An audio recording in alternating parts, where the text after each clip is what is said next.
Olá a todos, meu nome é Marcelo Suster e é com muito prazer que estou aqui gravando essa preleção para o Cabaninha. Cabaninha é essa casa que só me remete muita luz, muita paz, uma casa que eu me sinto muito bem e é um grande prazer, tá bom? E que o Mestre Jesus nos guie nesse momento, trazendo-nos discernimento e paz nesses momentos tão difíceis pelos quais nós estamos passando. Bom, gente, o tema que me foi solicitado discorrer é Fora da caridade não há salvação. E esse tema está lá dentro do Evangelho segundo o Espiritismo, no capítulo 15, no item 6. E eu vou pedir licença para vocês aqui para poder ler esse item para vocês, para a gente depois poder conversar um pouquinho sobre ele. O item diz o seguinte: necessidade de caridade, segundo Paulo. Aliás, alguns pensam que esse texto é do Renato Russo, da banda Legião Urbana, mas não, ele é do apóstolo Paulo. O texto diz o seguinte: ainda quando eu falasse todas as línguas dos homens e a língua dos próprios anjos, se eu não tiver caridade, serei como o bronze que soa e um símbolo que retine. Ainda quando tivesse o dom de profecia, que penetrasse todos os mistérios e tivesse perfeita ciência de todas as coisas, ainda quando tivesse toda a fé possível, até o ponto de transportar montanhas, se não tiver caridade, nada sou. E quando houvesse distribuído aos meus bens para alimentar os pobres, e houvesse entregado meu corpo para ser queimado, se não tivesse caridade, tudo isso de nada me serviria. A caridade é paciente, é branda e benfazeja. A caridade não é invejosa, não é temerária, nem precipitada, não se enche de orgulho, não é desdenhosa, não cuida de seus interesses, não se agasta, nem se azeda com coisa alguma. Não suspeita mal, não se rejubila com a injustiça, mas se rejubila com a verdade. Tudo suporta, tudo crê, tudo espera, tudo sofre. Agora, essas três virtudes, a fé, a esperança e a caridade, permanecem, mas dentre elas a mais excelente é a caridade, dizia Paulo na primeira epístola aos Coríntios, 13:1 a 7:13. Mas, enfim, o que é caridade? Ainda segundo o Evangelho, segundo o Espiritismo, no seu capítulo 13, ele diz que a caridade é o amor em movimento. Assim, qualquer atitude, palavra ou pensamento no bem, endereçado a alguém, é movimento de forças do amor em benefício do outro, e principalmente de quem o pratica. É difícil conquistar esse entendimento? Nem tanto. Se nós formos ver os ensinamentos que Jesus nos trouxe, Jesus veio em nosso socorro quando nos alertou para a necessidade de nos colocarmos no lugar do outro antes de agirmos. É aquele: não faças ao outro o que não queres que faça a ti. O perdoai para serdes perdoados, o buscai e achareis. São apenas alguns exemplos do sentimento de caridade que podemos ter um para com o outro. Quando a gente fala de caridade, a gente pensa quase sempre no bem material. Claro, sem sombra de dúvidas, no mundo material que nós vivemos, ele tem a sua importância. As pessoas têm as necessidades materiais, seja alimento, roupa, local para dormir. Mas esse tipo de caridade, quando a gente vai e doa um dinheiro, doa alguma coisa que provavelmente está em casa sem uso, é um tipo de caridade, mas não é bem essa a caridade para a qual Jesus nos convida através dos seus ensinamentos. Nós estamos falando aqui da caridade moral. E essa caridade moral das nossas atitudes tem várias formas de ser manifestada. Por exemplo, no benefício de um ombro amigo. Quando eu ofereço o meu ombro para um amigo que está passando por uma dificuldade, por alguma situação difícil, quando eu saio da minha correria do dia a dia, deixo de lado as minhas coisas que eu tenho que fazer para ouvir um amigo, para dar esse ombro para um amigo, é uma caridade do fundo do coração fantástica que a gente pode estar fazendo por esse amigo. Porque hoje em dia a amizade para churrasco, para festas, ela é fácil, né? A gente combina aí um sábado, um domingo, se reúne e a gente está lá se confraternizando. Mas sentar com um amigo e ouvir as suas reclamações, ouvir os problemas pelos quais ele está passando, nem sempre a gente tem essa disponibilidade, esse tempo para se dedicar a esse amigo. Então, é aí que entra a nossa caridade. É aí que o nosso esforço leva o bem para uma outra pessoa, para o nosso amigo. Outra forma de manifestar a caridade, hoje muito na moda, numa mensagem que a gente transmite para alguém. Hoje, com essas redes sociais que nós temos, aí WhatsApp, Facebook, Instagram e outras aí, a gente recebe um monte de mensagens e às vezes a gente nem lê, já está repassando as mensagens para os outros. Mas não é esse ato de quantidade de mensagens que a gente tem que prestar atenção. Não é na quantidade que está a caridade verdadeira, e sim na qualidade do conteúdo que tem essas mensagens. E quanto mais verdadeiras essas mensagens, quanto mais elas vierem do seu próprio coração, da sua própria cabeça, melhor. Porque hoje vem muitas mensagens já prontas e a gente simplesmente repassa para o outro. Mas será que nós nos dedicamos tempo para escrever uma mensagem nossa que possa transmitir para o próximo algo de bom, esperança, amor, amizade? Será que nós nos dedicamos a fazer isso? A fazer uma mensagem bonita, caprichada, com um bom visual, com uma paisagem de fundo, etc. Será que nós investimos tempo para fazer isso? Ou nós simplesmente estamos funcionando como repassadores de mensagens que nos chegam? É algo para a gente refletir. Porque essa é também uma forma de caridade. Uma outra forma de caridade. Quando nós proferimos palavras de esperança, palavras positivas para os outros.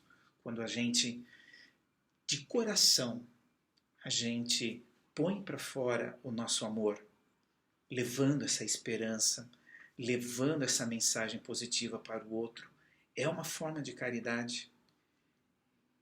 E essa mensagem de esperança, essa mensagem positiva, às vezes não é para aquele que está lá longe, que às vezes a gente nem o conhece.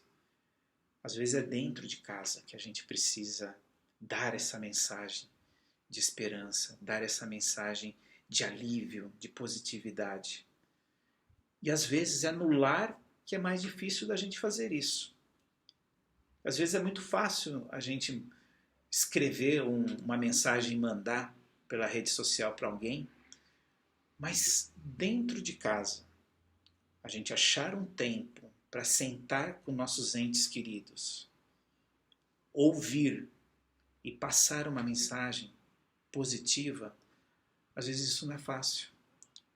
As famílias hoje em dia correm o risco de estarem vivendo mecanicamente.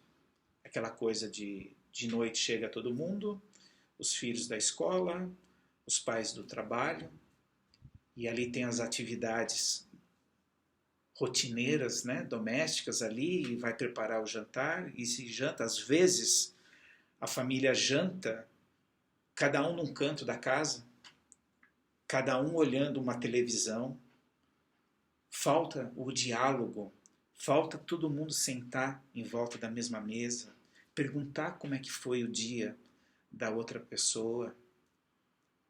E isso com os nossos entes queridos, hein? As pessoas que nós mais amamos na vida. A gente às vezes tem essa dificuldade. Então, algo para a gente pensar em fazer a caridade dentro do próprio lar. Outra forma da gente estar manifestando a caridade. Quando nós estamos nos fortalecendo na fé. Porque quando nós nos estamos fortalecendo na fé, quando a fé é verdadeira, ela sendo verdadeira, nós não temos medo do futuro. E não tendo medo do futuro, não tendo medos em geral, a gente está apto, pronto, de coração aberto para ajudar alguém.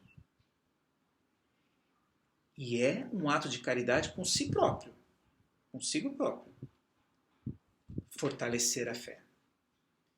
Porque diante da fé, com a fé aplicada no nosso dia a dia, é muito mais fácil a gente compreender as pessoas, compreender a nós mesmos e ter a força suficiente para que a gente possa estar ajudando o próximo.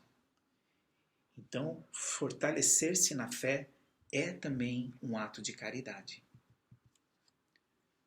Outra forma, e essa é muito prazerosa da gente fazer a caridade, é quando a gente compartilha a nossa alegria. Dizem que os verdadeiros amigos são aqueles que se sentem felizes com o nosso sucesso. Porque aqueles que se dizem amigos, mas não são tão amigos assim, a hora que a gente está por cima, no auge do sucesso, esses amigos começam a ter uma pontinha de ciúmes, de inveja, começam a colocar coisas que, ele conseguiu porque ele teve sorte, ele conseguiu por causa daquilo outro, né? Mas os verdadeiros amigos são aqueles que se sentem felizes com a sua felicidade. Então, quando a gente compartilha a nossa alegria com os verdadeiros amigos, com as pessoas, nós estamos colocando o amor em movimento. O amor em movimento é a caridade. Outra forma da gente ser caridoso, colocar a caridade em prática, nas indulgências com os enganos alheios.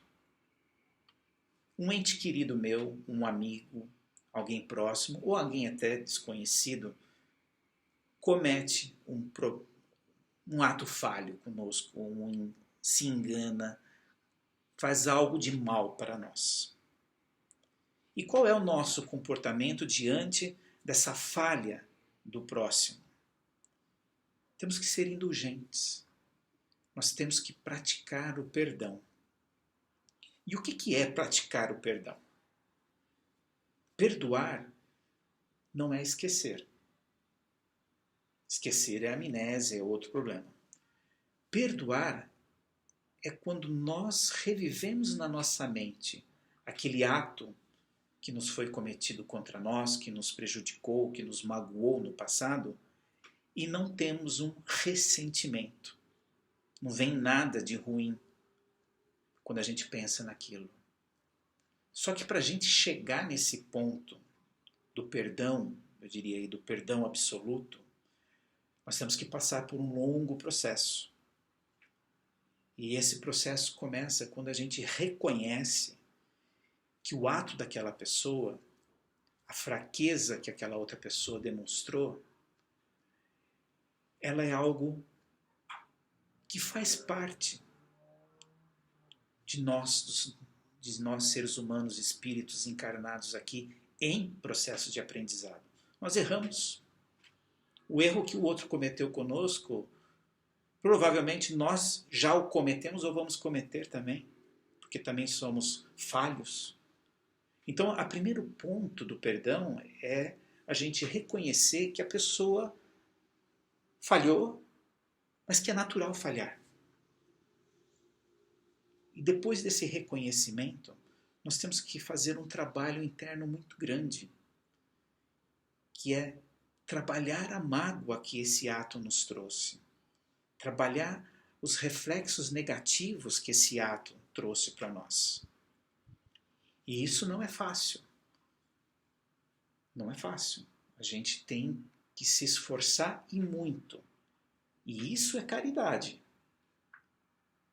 Esse ato de nós nos esforçarmos para entender o outro e perdoar o outro é um exercício de caridade que nós temos que fazer, porque quando nós nos magoamos com alguém que nos fez alguma coisa de mal, de ruim, esse problema passa a ser nosso, né? Ele está aqui dentro. E não adianta eu maldizer essa pessoa. Está aqui dentro o problema. Então eu tenho que resolver. É uma responsabilidade minha trabalhar com esse sentimento ruim que eu acabei trazendo para mim por causa do ato de uma pessoa. O erro que a pessoa cometeu é um problema dela. O efeito que esse erro causou em mim é um problema meu. E é isso que nós temos que trabalhar. E trabalhando isso, a gente está trabalhando o perdão. E naquele momento que eu relembrar esse ato e não ter nenhum sentimento ruim dentro de mim, é o momento no qual eu perdoei. Que fecha o ciclo desse acontecimento ruim do passado, que é transformado em experiência, em aprendizado. Essa que é a verdade. Então o processo do perdão, ele é caridade e ele é um processo de aprendizado, de aprendizagem que a gente tem para conosco mesmo. Nós aprendendo como lidar com as situações da vida, as situações do próximo. Outro ato de caridade, difícil de se fazer, bonito de se falar que a gente faz, mas é na prática difícil. Visitar um doente. Quantos de nós saímos do conforto da nossa casa num sábado, num domingo, para a gente ir até um hospital e visitar um doente? Ou num asilo visitar um idoso? Ou num orfanato visitar as crianças que lá estão? A gente investe nosso tempo nisso? Ou é mais fácil no sábado, no domingo, a gente ficar em casa, num churrasco, assistindo televisão, viajando, passeando? Porque não é fácil a gente fazer essas visitas. Porque a gente vai encontrar ali, vamos passar por um choque de realidade. Porque a gente vive muito para nós. O nosso egoísmo nos faz a gente estar passando a semana inteira pensando só em nós. E aí, no sábado, domingo, eu paro de pensar em mim e vou pensar no próximo. Vou fazer essa visita. Vou levar um bolo, um lanche, um brinquedo para uma criança no orfanato. Vou passar um tempo lá com eles. E o mais importante, quando a gente faz esse tipo de visita, não é o bolo que a gente vai levar, mas principalmente o tempo que nós vamos nos dedicar a essa pessoa. Nos dar o ouvido. Essas pessoas têm necessidade de falar, porque imagina a solidão pela qual eles passam. Então, quando a gente está num hospital ali visitando um doente, ouvindo a reclamação desse doente, quando a gente vai no asilo e escuta aquelas histórias do passado, dos idosos, dos velhinhos que estão lá, ávidos a dividir essa experiência com a gente, e a gente pacientemente sentados ao lado, ouvindo, estamos sendo caridosos, estamos colocando em prática a caridade. Quando a gente vai no orfanato e brinca com as crianças, joga bola, brinca de boneca com as meninas, estamos sendo caridosos. Quando a gente simplesmente dá um abraço fraterno num amigo, numa pessoa que talvez nem a conheçamos, esse abraço fraterno, quando ele é verdadeiro do coração, é um ato de caridade. Ele transmite paz, ele transmite calor, ele transmite amor. E se ele transmite amor, é caridade, que é caridade é o amor em movimento. Então, sei que nós estamos em tempo de Covid, desse vírus aí que chegou para nós.